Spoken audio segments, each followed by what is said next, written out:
جہاں تک آپ اسٹیبلائزیشن کی بات کر رہے ہیں تو ہمارے جو بھی کرنٹ فائنانس منسٹر ہیں ان کی باتوں میں کافی ایگریشن ہے اور ان کی باڈی لینگویج سے یہ لگتا ہے کہ ابھی ہم نے بہت اوپر کو جانا ہے، لیکن ابھی تو بہت سارے ایشوز اور پالیسی ریلیٹڈ چیزیں ہیں جن کو ہینڈل کرنے کی ضرورت ہے تاکہ ہم جو ڈفرینٹ امپیڈیمنٹس جو ہم نے ابھی پچھلے حالیہ 2 سالوں میں دیکھے ہیں ان کو اوور کم کر کے اور ہم آگے کی طرف جائیں. مینلی اگر ہم کل کے اکنامک سروے کے نمبرز تو آگے اس کے ساتھ جو ابھی آج بجٹ پریزنٹ ہونا ہے اس کے حساب سے اگر ہم دیکھیں اور اسٹیبلائزیشن کا اس کے حساب سے موازنہ کریں تو 2 مین چیزیں ہوتی ہیں جو کہ بجٹ کے لیے امپورٹنٹ ہے، جس میں آپ کی ایک انٹرسٹ پیمنٹس ہیں اور ڈیفینس ایکسپینڈیچرز ہیں.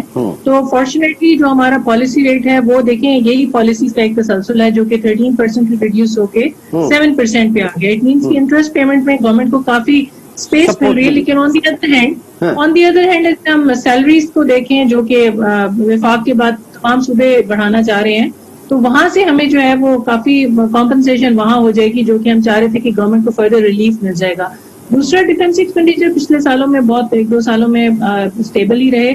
ابھی کے جو میڈیم ٹرم بجٹری جو پیپر آیا ہے اس کے اکارڈنگ تقریباً 3% شاید اس کے بڑھنے کے چانسز ہیں، لیکن اسپیس بھی کریٹ ہو رہی ہے، فزیکل اسپیس جس کو کہتے ہیں، لیکن اس کے ساتھ ساتھ گورنمنٹ کی پالیسیز آپ والی بات کہ یہ پولیٹیکل ٹائم ہوتا ہے، آخری 2 سال جو ہوتے ہیں 2-2.5 سال جو ہوتے ہیں تو اس میں گورنمنٹ کو اپنی جو پالیٹکس ہے اس کو بھی ساتھ لے کر چلنا ہے. تو لیٹس سی کیسے چیزیں آگے موو فارورڈ. سب سے بڑا اس وقت جو ہے وہ ٹاسک کیا ہوگا؟ فسکل ڈیفیسٹ کو کم سے کم رکھنا کتنا اہمیت کہاں ملے گا؟ کیونکہ اسی کے اوپر پورے آپ کی جتنے بھی بجٹ ہوگا وہ اسی کے اوپر پلان کر رہا ہوگا. کیا آپ فسکل ڈیفیسٹ کو کس طریقے سے کرٹیل کرتے ہیں؟ جی بالکل، ابھی تک کے جو ہمیں ٹارگٹ ہے اس کے اکارڈنگ جو بھی ہم نے دیکھا ہے وہ تقریباً 7.4% کے لگ بھگ ہے، لیکن یوزلی جو ٹارگٹ رکھا جاتا ہے اس سے تقریباً 0.5 to 1% میں نے دیکھا ہے ہمیشہ کہ وہ زیادہ ہی ہو جاتا ہے، جو کہ ابھی اگر اس نمبر کو دیکھا جائے تو یہ کافی زیادہ ہے. لیکن آن دی ادر سائڈ جیسے گورنمنٹ انسینٹیوائز کرے اگر ایس ایم ایز کو، ایگریکلچر سیکٹر کو، پروڈکٹیوٹی LSM اگر ہمارا مزید بڑھتا ہے تو پھر میرا نہیں خیال کہ ہمیں اتنی زیادہ تکلیف میں آنے کی ضرورت ہوگی. اگر پروڈکٹیوٹی اور different manufacturing site as well as raw material جو ہمارا ایگریکلچر سے آ رہا ہے اگر یہ سیکٹرز موونگ اس میں سائٹ پہ آتے ہیں تو میرا نہیں خیال کہ پھر اس قدر ہمیں کوئی پریشان ہوگی. ٹھیک ہے، الائن کرنا ہے ہمیں بہت ساری چیزوں کو. اسامہ آپ کی طرف آؤں گا. پاکستان کے پچھلے 365 دن جو ہماری معاشی کارکردگی رہی، جو حکومت کے اہداف تھے، جو حکومت کی ایک آپٹیمزم تھا، لیکن لاسٹ ایئر کا بجٹ جو ہے وہ پینڈیمک بجٹ تھا، وہ کورونا بجٹ تھا. پوری دنیا میں اسی طریقے سے صورتحال رہی. ہم نے کیسے ریسپونڈ کیا پچھلے 1 سال میں پاکستان کی معیشت نے؟ اسامہ. تھینک یو سو مچ. سب سے پہلے تو اس چیز کو ایکنالج کرنا پڑے گا، جیسے آپ نے پروگرام کے سٹارٹ میں بھی بتایا کہ پاکستان نے اکنامک فرنٹ کے اوپر، میکرو اکنامک فرنٹ کے اوپر بہت اچھا پرفارم کیا ہے. IMF، ورلڈ بینک، ان سب کی جو ایسٹیمیٹس ان سے ہم اچھا پرفارم کر سکے ہیں. ہاؤ ایور وہ پاسٹ کی بات ہے اور اب فیوچر میں ہم جب جا رہے ہیں، اور ابھی میں یہ سن رہا تھا 3.9% ہماری گروتھ ہوئی ہے، ہمارے LSM سیکٹر نے گرو کیا ہے. میں اسپیسیفکس کے اندر تو بعد میں جاؤں گا، لیکن بات ایسی ہے کہ یہ تو صرف انڈیکیٹرز ہوتی ہیں اور یہ انڈیکیٹرز جو ڈسٹریبیوشن ہوتی ہے اس گروتھ کی ان کو نہیں بتا سکتے. تو یہ کہنا کہ 3.9% گروتھ ہماری اچھی پرفارمنس کی وجہ سے ہوئی ہے، مگر کیا یہ اچھی پرفارمنس کے جو بینیفٹس ہیں وہ ٹرکل ڈاؤن ہوئے ہیں؟ کیا وہ ان لوگوں کو جو ڈیلی ویجز پہ لوگ ہیں، جو ایوریج ہاؤس ہولڈ انکم ہے؟ اس میں یہ بھی کہا جا رہا ہے کہ چونکہ IMF نے کافی ہلکا ہاتھ رکھا ہے اس بیچ میں اور آپ کو جو ہے وہ سپورٹ بھی ملی ریپڈ فائنینسنگ میں، تو یہ گروتھ ریلیکسیشن میں آئے. اب جو آپ کی اکانومی کھلے گی تو پھر IMF کی کڑی شرائط اپنی جگہ پر موجود ہیں. وہ آپ کو فسکل ڈسپلن کی بات کرتے ہیں تو وہ تھوڑا سا مشکل ہو جائے گا پھر ہمیں وہاں پہ. میں آپ کو کہہ رہا ہوں مان لے چلیں گروتھ نمبرز آئے بھی. ایک چھوٹا سا بھی سروے آیا ریسنٹلی جس میں پچھلے سال اور اس سال کے ایوریج ہاؤس ہولڈ انکم کو کمپیئر کیا تو 17% فال آیا اس کے اندر ایوریج ہاؤس ہولڈ انکم میں. آن دی ادر ہینڈ جو آپ کی فوڈ انفلیشن ہے، میں اوور آل نہیں بات کر رہا، پیٹرول پرائسز کی نہیں بات کر رہا، صرف فوڈ انفلیشن وہ 30% بڑھی ہے. اور آپ کا جو آپ کا جو ایوریج ہاؤس ہولڈ ایکسپینڈیچر ہے، جو آپ کی پوری سیلری ہے، اس کا 46% کلوزر ٹو ہاف آپ کا فوڈ ایکسپینڈیچر کے اوپر جاتا ہے. تو 3.9% گروتھ ایک طرف ہے، LSM کی 9% گروتھ ایک طرف ہے، مگر ایوریج ہاؤس ہولڈ انکم کے اوپر اس کا افیکٹ نہیں آیا. یہ بہت کلیئر ہے. اور آگے جا کے بھی مطلب ابھی ڈیٹیل میں جا سکتے ہیں کہ ہمارا جو کارپوریٹ اسٹرکچر ہے, فیملی اور بزنسز ہے, جو انسینٹیوز ہوتے ہیں, جو آپ کے انکریمنٹس ہوتے ہیں, وہ اس طرح پاس آن نہیں ہوتے. تو یہ جو پوری گروتھ ہے یہ خاص طبقے کے اندر وہ کنفائن ہو کے رہ جاتی ہے. ٹھیک ہے. اچھا, دوسری چیز نادیہ آپ کی طرف آؤں گا, کتنا مشکل ہوتا ہے پاکستان جیسی اکانومی کو ریڈ کرنا, سمجھنا, جبکہ ایک پیرالل اکانومی بھی اس میں ہم دیکھتے ہیں کہ بہت بڑا شیئر ہے. پھر دوسری چیز یہ کہ انڈاکیومنٹڈ اکانومی ہے, تو یہ جتنے بھی نمبرز ہیں اس میں آپ دیکھیں کہ کتنی بڑی اکانومی آپ کی انڈاکیومنٹڈ ہے. تو ایسے میں جب چیزوں کو جب ریسرچ کی جاتی ہے, نمبرز کے اوپر بیس کرنے کی کوشش کی جاتی ہے, تو کتنا ریفلیکٹ اور کتنا نہیں ہو پاتا ہے. Doctor Nadia. بہت اچھا سوال عمران. بات یہ ہے کہ ہماری 70% سے ابو جو ہے وہ انفارمل اکانومی یا انڈاکیومنٹڈ اکانومی ہے, اور جب ہم دیکھتے ہیں کہ گروتھ میں جب ڈچ آتا ہے یا بہت نیچے کی طرف جاتی ہے تو ایک دم سے نمبرز بڑھتے ہیں, تو سمجھ میں سم ٹائمز نہیں آ رہا ہوتا. لیکن یہ یوزلی پچھلے ڈیٹا کو دیکھا جائے تو انفارمل اکانومی سپورٹ بھی کر رہی ہوتی ہے. آن دی ادر ہینڈ بات یہ ہے کہ جو ہم ٹیکس ریونیو کی بات کرتے ہیں اور گروتھ کی سسٹینیبلٹی کی بات کرتے ہیں, تو ان ساری چیزوں کو, ان سارے ٹارگیٹس کو اچیو کرنے کے لیے ضروری ہوتا ہے کہ آپ یہ جو انفارمل اکانومی ہے اس کو بھی مین دھارے میں لے کر آئیں. جیسے ہم ٹیکس براڈنگ کی بات کرتے ہیں تو وہ آپ تبھی اس کو براڈ کر پائیں گے جب آپ اس انفارمل سیکٹر کو لے کر آئیں گے. اور دوسری بات, جہاں تک ہم فائنینشیل انکلوژن کی بات کرتے ہیں جو کہ بالکل اس سے ڈائریکٹلی لنکڈ ہے, تو اس کی اویئرنیس دینا اور پھر لوگوں کے اندر یہ شعور پیدا کرنا کہ آپ اپنا بینکنگ چینل کے ذریعے ٹرانزیکشن کریں گے, اس کے آپ کو کیا فوائد ہیں. یہ مجھے بتائیے گا, فائنینشیل انکلوژن جو ہے وہ صرف ٹیکس نیٹ کے اندر آنے سے ہوگا, براڈننگ آف ٹیکس نیٹ سے ہوگا, یا کوئی اور بھی سورسز ہوتے ہیں فائنینشیل انکلوژن کے لیے؟ فائنینشیل انکلوژن سب سے پہلی بات تو یہ ہے کہ جو آپ اپنا وہ طبقہ دیکھیں جو کہ گورنمنٹ پہ کسی فائنینشیل سیکٹر پہ ٹرسٹ کرنے کے لیے تیار نہیں. اس میں کچھ ریلیجیس ایشوز بھی ہیں, کچھ کلچرل ایشوز بھی ہیں, ٹریڈیشنل چیزیں بھی ہیں کہ ہم اگر رکھیں گے تو اس کے کیا کیا جو ہے وہ پروز اینڈ کونس لوگ جو ہیں وہ سوچتے ہیں. تو بات وہی ہے کہ آپ کو اس میں گرومنگ کرنے کی ضرورت ہے, اور لوگوں کو ٹرسٹ جو ہے نا وہ ورڈی بنانا ہے ان اے وے کہ اگر وہ ٹیکس دیتے, دیکھیں ٹیکس تبھی کوئی انسان دیتا ہے نا جب اس کو پتا ہو کہ میں 1 روپیہ ٹیکس دے رہا ہوں تو یہ پیسہ کہاں لگ رہا ہے اور مجھے اس سے کیا ویلفیئر مل رہی ہے. جب تک لوگوں کو یہ یقین نہیں ہوگا وہ اس ٹیکس نیٹ کے اندر بھی نہیں آئیں گے, اور وہ انفارمل اکانومی آپ کی ہمیشہ سے انفارمل ہی رہتی چلی جائے گی. تو یہ سب چیزیں ڈاٹس جو ہیں ان کو کنیکٹ کریں تو آپ کے پاس ایک بگر پکچر آتی ہے. تو یہ سارے جو آرنامنٹس ہیں پوری اکانومی کے, جو سارے ڈاٹس ہیں, سب کو کنیکٹ کرنے کے بعد ہی آپ کے پاس ایک براڈر پکچر آئے گی, اور تبھی جا کے آپ اچھا ایک موازنہ بھی کر سکیں گے اور فارم قسم کی پالیسی ڈیزائننگ بھی ہو سکے گی. ٹھیک ہے, آپ دونوں ہمارے ساتھ موجود ہیں. ناظرین, اس وقت اسامہ رضوی اور نادیہ فاروق, قبول کٹیان بھی ہمیں جوائن کریں گے. ایک چھوٹے سے بریک کے بعد دوبارہ ملتے ہیں. آج نیوز کی بجٹ اسپیشل ٹرانسمیشن میں ایک بار پھر خوش آمدید کہیں گے, اور اس وقت ہمیں ملیحہ لودھی نے بھی جوائن کیا. ملیحہ میمی بنگش نے, معاف کیجیے گا, فائنینشیل ایکسپرٹ ہیں, اور کل بھی ہم ان کے ویوز جان رہے تھے, آج مزید آگے لے کے چلیں گے. ملیحہ سب سے پہلے یہ بتائیے گا کہ جب ہم پاکستان جیسی اکانومی کو اگر ڈسکس کرتے ہیں, اس کو اینالائز کرنے کی کوشش کرتے ہیں, ایک ایسی اکانومی جس کا ایک بہت بڑا پورشن جو ہے وہ پیرلل اکانومی ہے, گرے ہے, جو انڈاکیومنٹڈ ہے, اور پھر اس میں ہم فائنینشیل انکلوژن کی جو ہے وہ ہر گورنمنٹ بات کرتی ہے کہ ہم اس کو فائنینشیل انکلوژن کی طرف لے کر چلیں گے, لیکن ہو نہیں پاتا کیونکہ مختلف لابیز کام کر رہی ہیں اس میں. تو کتنا مشکل ہوتا ہے پاکستان جیسی اکانومی کو ریڈ کرنا, اینالائز کرنا. السلام علیکم Imran, thank you for that fantastic very good and insightful question.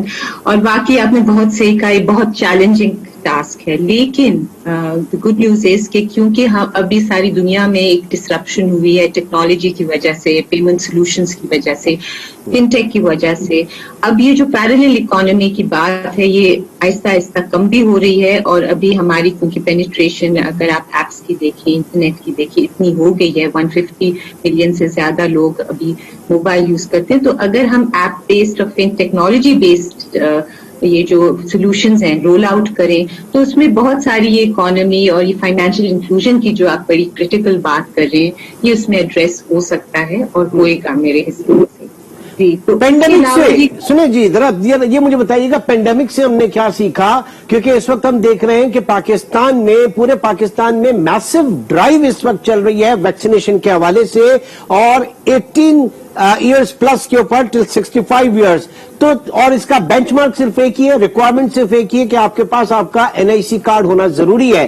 تو یہ وہی NIC کارڈ ہے جس کے اوپر شبر زیدی کہہ رہے تھے کہ اس کو آپ اپنا NTN نمبر کر دیجئے تو آپ کا ٹیکس بیس جو ہے وہ بڑھ جائے گا. پھر لوگ ریٹرن فائل کر کے اور پھر اپنے جسٹیفائی کریں گے کہ ادھر وہ ایلیجیبل ہیں یا نہیں ہے ٹیکس ادائیگی کے لیے. تو یہ کانسیپٹ کیسا تھا؟ کہیں نہ کہیں سے تو شروعات کرنی ہے انکلوژن کی.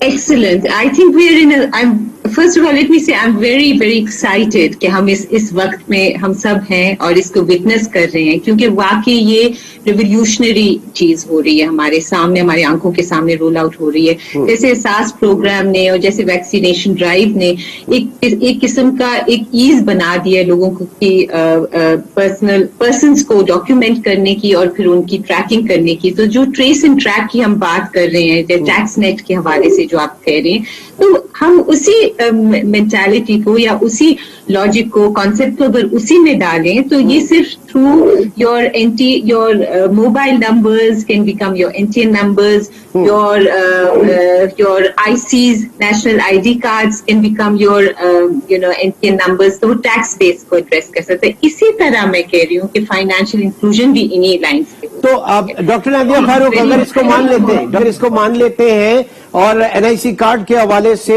ویکسینیشن ڈرائیو سے کچھ سبق سیکھے تو پھر FBR کو ہٹا کے یہ کام NCOC کو دے دے, وہ بہتر کر لے گا شاید.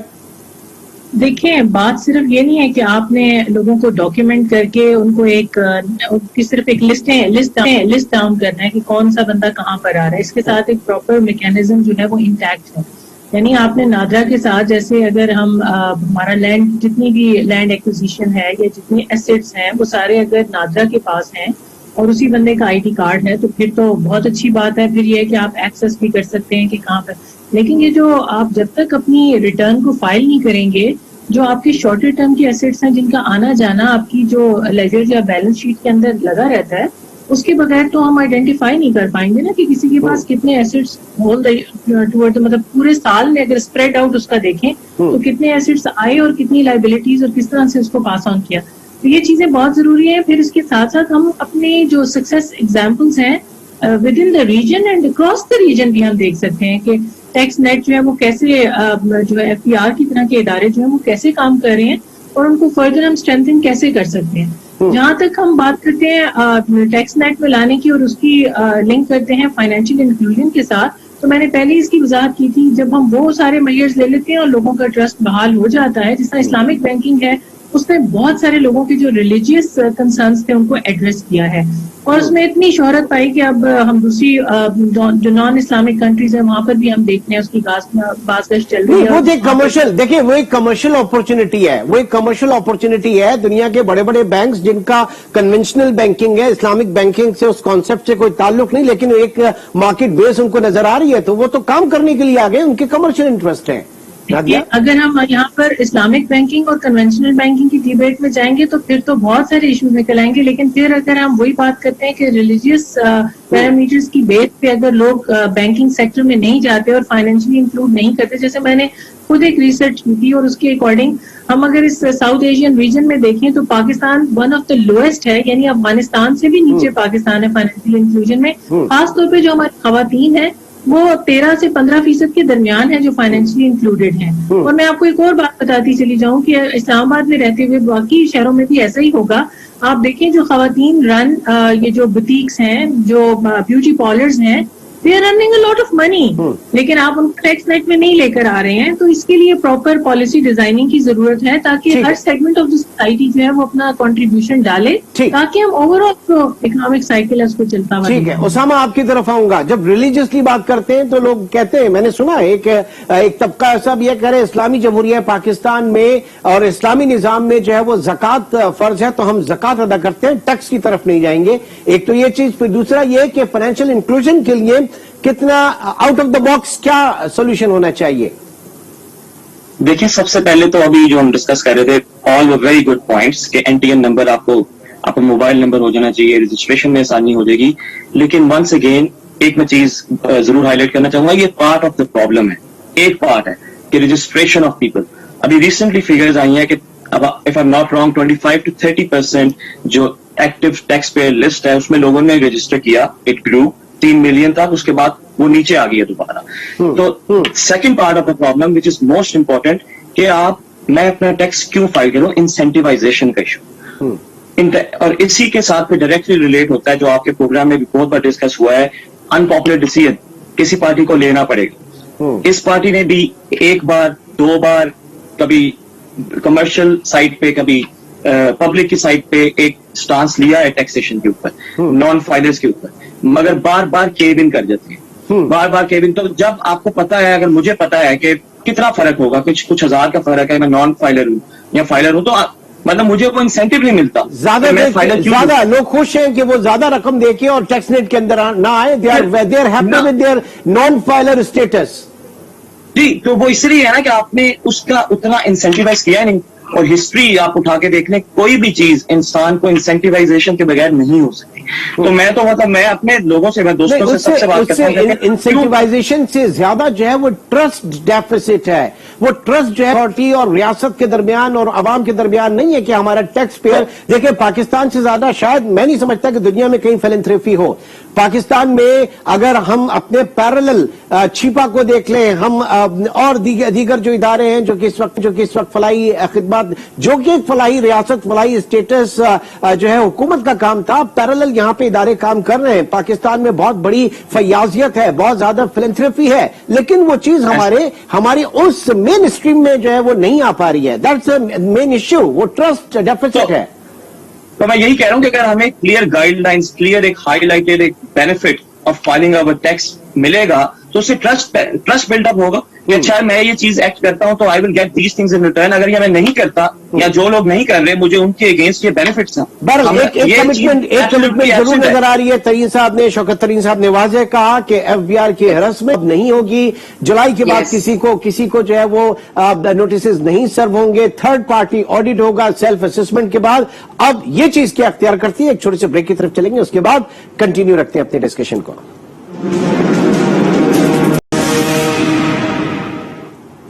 Welcome back. پورا پینل ہمارے ساتھ موجود ہیں. ڈاکٹر نادیہ فاروق, آپ کی طرف آتا ہوں. تو سب سے بڑا پاکستان کا اس وقت اگر مسئلہ ہے تو وہ ہماری غیر دستاویزی معیشت, انڈاکیومنٹڈ اکانومی ہے, جسے ہمیں صحیح کرنا ہوگا. جی بالکل, اس کو ہمیں مین سٹریم میں لانا ہوگا ایکچولی, کیونکہ اس کو لائے بغیر ہم نہ تو ہماری پالیسیز کے اندر سے فلاز نکل سکتے ہیں اور نہ ہی ہم صحیح معنوں میں جان سکتے ہیں کہ ہماری اکنامک گروتھ کا کتنا پوٹینشیل ہے اور اس کو ہم کیسے چینلائز کر سکتے ہیں. یہ بہت زیادہ امپورٹنٹ سیکٹر ہے. آپ اگر کے پی پروونس میں جائیں, بارڈرنگ سائڈ پہ جائیں, آپ کو پتا چلے کہ ٹریڈ کس طرح سے ہو رہی ہے وہاں پر. روکے بھی کافی وہاں پہ چینجز آئی ہیں بارڈر کے اوپر, لیکن اسٹل وہاں پر بہت کچھ ہو رہا ہے. دوسرا کسٹم ڈیوٹیز ہیں, پیرامیٹرز ہیں, کیسے چیک کیا جا رہا ہے. اس کے علاوہ ابھی اگر ہم اس کو دیکھیں تو ای کامرس ایک بہت اچھا ہمارے پاس وے فارورڈ ہے to channelise the informal economy, جس میں بہت سے لوگ ایز این انڈیویجول کیپیسٹی بھی اور ایز این آرگنائزیشن اور کمپنیز بھی اس میں کام کر رہے ہیں, اور جو کہ بہت اچھی, بہت ہیلدی ایکٹیویٹی ہے. لیکن یہ ہمارے لیے ایک بہت اچھا طریقہ ہے. دوسرا, گورنمنٹ کو چاہیے کہ انسینٹیوائز کرے یہ جو مائکرو میڈیم اسمال انٹرپرائزز ہیں, ایس ایم ایز ہیں, ان کے ساتھ کام کرے, ان کو انسینٹیوائز کرے, تو آہستہ آہستہ ان کو نیٹ میں لانا کوئی بڑی بات نہیں رہے گی. مطلب آپ کی اپروچ یہ نہیں ہو کہ آپ ان کو ٹیکس نیٹ کے اندر لے کر آئے, آپ کی اپروچ یہ ہو کہ انسینٹیوائز کر کے ان کو آپ مین اسٹریم جو ہے وہ اکانومی کے اندر لے کے آئیں. ٹھیک ہے, پھر ان کو پھلنے پھولنے کا موقع دیں. جب وہ رجسٹر ہو جائیں گے پھر آپ ٹیکسیشن کی طرف آئیے گا. ایگزیکٹلی, تھوڑا سا ٹائم اس میں ہوگا, لیکن یہ کہ آپ ان کو آہستہ آہستہ لے کر آئیں, ان کے لیے کوئی کام کرنا شروع کریں. کیونکہ جتنے بھی اسمال لیول کے جو ہماری بزنس کمیونٹی ہے, ان کا ہمیشہ سے یہی گلا رہتا ہے کہ ہمیں گورنمنٹ کی طرف سے کوئی انسینٹیو نہیں مل رہا. فار ایگزامپل, ایک چھوٹی سی مثال ہے, آپ جی بی کے ایریا میں چلے جائیں, وہاں کی جو خواتین انڈور کام کر رہی ہیں, جو ہاتھ سے ہینڈ امبرائڈری کا کام ہے, آپ امریکہ, یورپ جیسے ملکوں میں لا کے دیکھیں کتنے مہنگے وہ بک رہے ہیں, مگر وہاں پہ جو انٹرنیٹ کی ایکسیس ہے وہ 2 GB سے اوپر نہیں ہے. یعنی اتنا لو لیول کا انٹرنیٹ ہے, کنیکٹیوٹی نہیں ہے. تو آپ یہ جو امیزون ابھی آیا ہے, آپ اس کو ان کو اس کے ساتھ کیسے کنیکٹ کریں گے جب آپ اتنا لو لیول کا انٹرنیٹ. ٹھیک ہے, پینل ہمارا موجود ہے اس وقت. ایک بریک کی کال ہے, نیوز بریک, اور نیوز بریک کے بعد دوبارہ ہم جوائن کریں گے اپنے پورے پینل کے ساتھ.